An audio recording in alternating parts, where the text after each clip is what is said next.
पिछले वीडियो में हमने जाना संबंध क्या है। आज हम सीखेंगे उसी सीरीज को आगे बढ़ाते हुए इस संबंध को व्यक्त करने की जो विधियां हैं उनमें हमको कौन कौन सी विधि की आवश्यकता पड़ेगी 12th क्लास में रिलेशन फंक्शन अर्थात संबंध फलन को समझने के लिए। तो सबसे पहले हमको पहली विधि की आवश्यकता पड़ेगी, संबंध को प्रदर्शित करने की सबसे पहली विधि की आवश्यकता होगी जो है आपका रोस्टर विधि।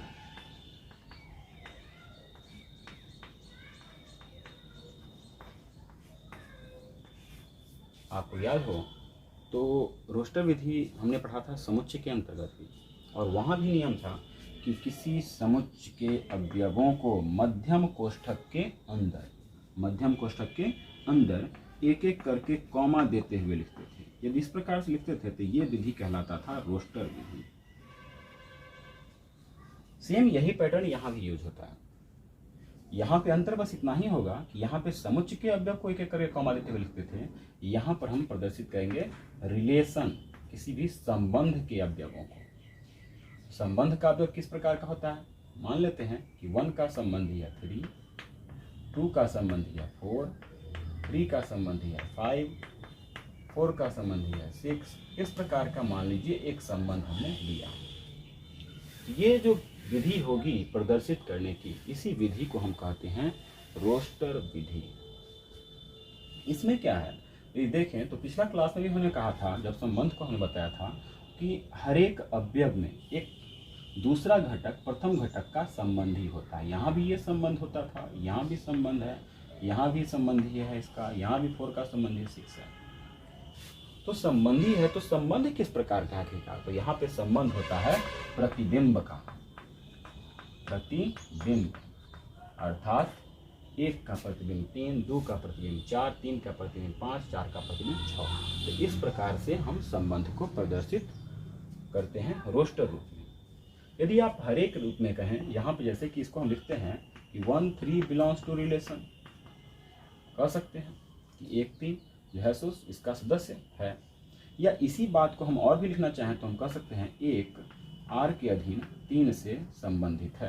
तो 1 R 3 अर्थात 1 R के अधीन 3 से रिलेटेड है। ठीक है, तो इस प्रकार से आप संबंध को प्रदर्शित कर सकते हैं रोस्टर रूप में। यह होता है आपका मेन। अब समझते हैं दूसरा, समुच्चय निर्माण विधि।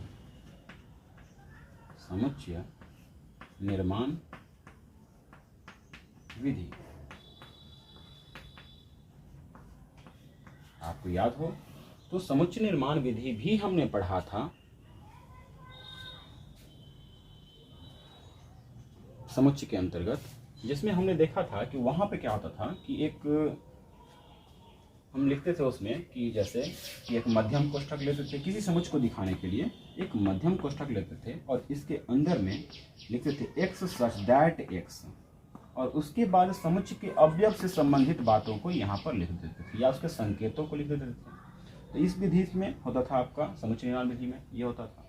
या आप ऐसे भी करते थे कि x कॉलन x लिखते थे, उसके बाद कॉमा दे करके जो रिलेशन है उस रिलेशन को लिख देते थे। तो ये दोनों विधियाँ थी, ये दोनों प्रकार से आप व्यक्त कर सकते थे। सेम यहाँ भी है, बस यहाँ पे ये समुच्चय के लिए होता था इसलिए एक के बाद नहीं होता था। हम चलेंगे समुच्चय निर्माण विधि में संबंध के लिए। तो संबंध के लिए आपको क्या करना होगा कि आपको लिखना होगा R रिलेशन को दर्शाएगा R, फिर मध्यम कोष्ठक, एक रिलेशन यहाँ पे आपको वेरिएबल में लिख लेना है, एक्स वाई लिख लीजिए या ए बी लिख लीजिए या सी डी लिख लिया, एम एन लिखिए, वो आपकी इच्छा पे निर्भर करेगा, या पी क्यू लिख लीजिए, वो निर्भर करेगा। यहाँ पे एक रिलेशन को दर्शाएंगे, यहाँ पे इसका मतलब भी होगा एक्स आर के अधीन वाई से संबंधित है, और इसके बाद इसमें देंगे एक सच दैट, और यहाँ पे जो भी आपको संबंध को दर्शाना है समुच्चय निर्माण विधि में, उसके हर एक संबंध में जो भी उसके घटक हैं उससे संबंधित बातों को यहाँ पे आपको लिख देना है। जैसे मान लीजिए ये लिखा है, या मतलब लैंग्वेज में लिख दीजिए या संकेत में आप लिख सकते हैं। जैसे कि यहाँ पे देख लीजिए, ये हम मान लीजिए इसी रिलेशन को लिखना चाहें तो हम लिख सकते हैं, यहाँ पे x के जगह पे है 1, y के जगह पे 3। एक्स वाई में देखिए रिलेशन किस प्रकार का है, इससे 2 एभव है, 2 एभव है, 2 एभव है, 2 एभव है। यदि हम संकेत लिखना चाहें तो तो हर एक जगह यदि ध्यान दें तो x के मान से 2 एबव है y का मान, तो यहाँ पे लिख सकते हैं y is equal x plus 2, मतलब x में यदि 2 को ऐड करें तो y हो जाता है।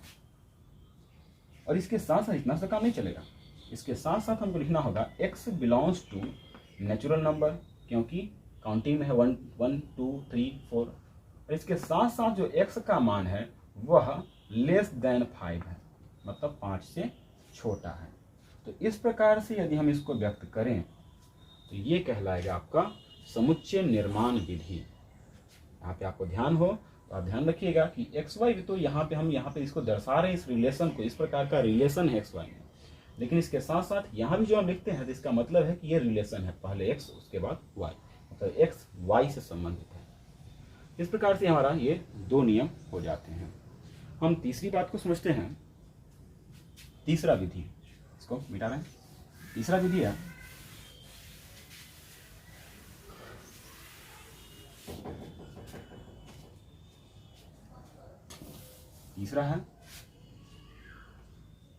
सारणीबद्ध, या आप कहो कि सूचीबद्ध तरीका है, सूचीबद्ध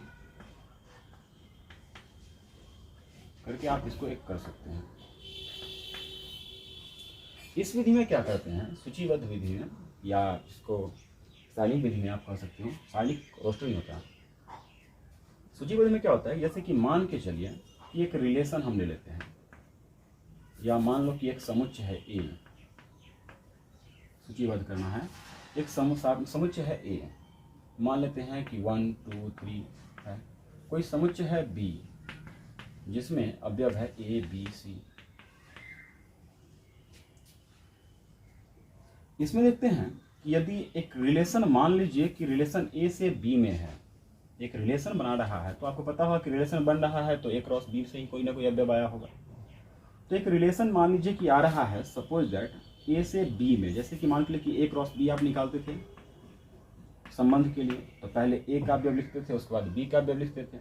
तो क्या होता था, पहले अवयव इसका आ गया, तो मान लीजिए इसमें से 1 है, इसमें का ए है, फिर इसमें का 1, तो इसमें का बी, इसमें का 1, इसमें का सी, तो इसमें का 2a 2b, इस प्रकार से निकालते थे ना। तो क्या होता था कि पहले इसमें का अवयव फिर इसमें का, तो ए से बी का, तो यहाँ पे जो भी रिलेशन बन रहा है ए से बी के लिए, ए से बी के लिए, पहले ए वाला फिर बाद में बी वाला, तो ए से बी में जा रहा है रिलेशन, तो इसको हम प्रदर्शित कर सकते हैं are such that a tends to be, मतलब संबंध ए से बी में जा रहा है। इस बात को याद रखो, संबंध ए से बी में जा रहा है। सपोज दैट ए से बी में जा रहा है तो इसमें से कोई ना कोई होगा, जो भी हम क्रॉस निकालेंगे इसी में से आएगा। मान लेते हैं कि एक संबंध है आपके पास, एक संबंध मान लेते हैं कि एक संबंध है, मान लीजिए कि 1a 1b 2a, मान लीजिए यही 3 हमने ले लिया। यदि इसी चीज को यदि हम दर्शा दें सारणीबद्ध रूप में, तो यहाँ पे देखिए क्या होगा, या इसमें और ले लेते हैं 3a भी ले सकते हैं, 3b ले लेते हैं सपोज दैट। यदि इसी चीज को हम दर्शाते हैं तो देखिए इस प्रकार से इसको आप दर्शा सकते हैं, a है b है, समुच्चय ए का अवयव है 1 2 3, बी का अवयव है a b c, एक रिलेशन जा रहा है तो यहाँ पे दर्शाएंगे r, अर्थात रिलेशन जा रहा है ए से बी में। यहाँ पे जब रिलेशन है एक का संबंधी एक है तो एक का संबंधी बी है तो एक का संबंधी बी, 2 का संबंधी ए है तो 2 का संबंधी ए, 3 का संबंधी बी है तो 3 का संबंधी बी। तो यहाँ से आप समझ सकते हैं कि जिससे संबंध गया है उसको हम कहते हैं प्रांत। अर्थात आप ये भी कहाँ पे कह सकते हो कि जिससे रिलेशन जा रहा है अर्थात समुच्चय ए, तो ये होगा आपका प्रांत। जिसमें रिलेशन जाता है, जैसे कि इसमें रिलेशन आया है, तो इसको हम कहते हैं सहप्रांत। अर्थात समुच्चय बी हो गया आपका सहप्रांत। और जो जो इसका रिलेटिव बना है, जैसे कि ए और बी ये दोनों बना है इसका रिलेटिव, तो इसको हम कहेंगे परिसर। आप यहां से भी कह सकते हो किसी संबंध के प्रथम घटक, किसी संबंध में जो अवयव है इसका जो प्रथम घटक होगा ये होगा प्रांत का सदस्य, दूसरा घटक होगा परिसर और वह होगा सहप्रांत का घटक। अर्थात जो भी परिसर होता है वह सहप्रांत में ही आता है। अर्थात हम कह सकते हैं कि जो परिसर है, परिसर सबसेट, ऐसे लिखिए या इसमें गिरा दीजिए, सबसेट सहप्रांत।